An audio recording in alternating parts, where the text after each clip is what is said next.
Salut l'équipe, ce week-end j'ai vu un truc de fou. Une jeune fille, Maëlle, 17 ans, est décédée à cause d'un tampon hygiénique.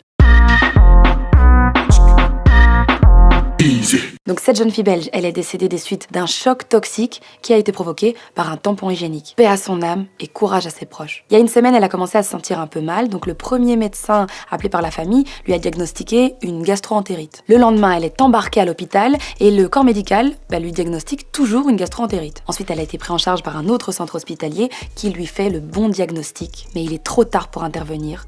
Maëlle décède 2 jours après. Ce choc toxique, c'est ce qu'on appelle une septicémie foudroyante. C'est une infection qui se propage dans le sang et qui atteint l'ensemble de l'organisme. Ça peut potentiellement toucher 1% des femmes. Et d'ailleurs, c'est pas le premier cas en Belgique. Katia, 16 ans, est décédée pour les mêmes raisons. En fait, les tampons peuvent transporter des bactéries, les dangereux staphylocoques dorés. Ces bactéries peuvent rapidement se multiplier dans le vagin. Et elles peuvent s'attaquer à différents organes vitaux comme le foie, les reins ou le cœur. Et tu vois, ce risque de choc toxique, il est plus important quand une jeune fille garde trop longtemps le même tampon. Mais apparemment, c'était pas du tout le cas de Maëlle. Parce que comme elle connaissait les risques, sa mère explique que ça ne lui arrivait jamais. Elle était hyper vigilante. Sur Facebook, la mère de Maëlle a publié un message qui vise à prévenir les femmes sur les risques du port du tampon et appelle à plus s'informer sur le sujet. Donc là, on le voit, le simple fait de porter des tampons, ça peut être dangereux pour les femmes. Mais ce qu'il faut savoir, c'est que ce qu'il y a dans les tampons, ça aussi, ça peut être très dangereux. Alors bien sûr, vous voyez très bien ces pubs-là. Compact qui s'adapte parfaitement à votre anatomie pour un confort et une protection optimum.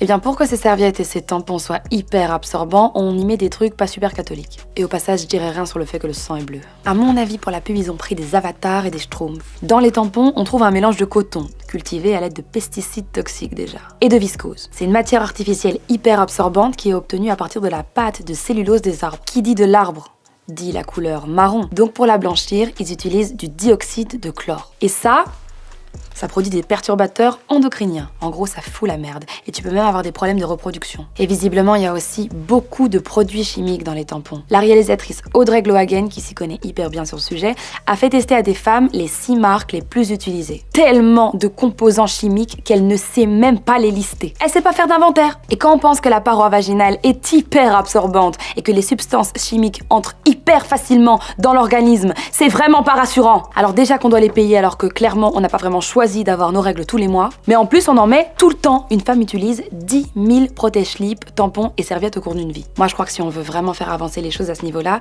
il faut qu'on brise le tabou qu'il y a autour des règles. Ça permettra d'avoir une vraie réflexion, notamment sur les solutions alternatives aux tampons et aux serviettes. Parce que oui, il y en a clairement des méthodes alternatives. Si le sujet t'intéresse, va voir le Easy d'Anne-Sara sur le sujet. Dis-moi ce que tu penses de tout ça en commentaire. Moi je te fais un bisou et à demain. Ou pas. Alors, si tu kiffes Tarmac, n'hésite pas à t'abonner pour voir tous nos autres contenus. Et puis active la petite cloche pour voir toutes nos prochaines vidéos en avant-première. Et si ton petit truc à toi, c'est les Easy, je t'ai fait une petite playlist.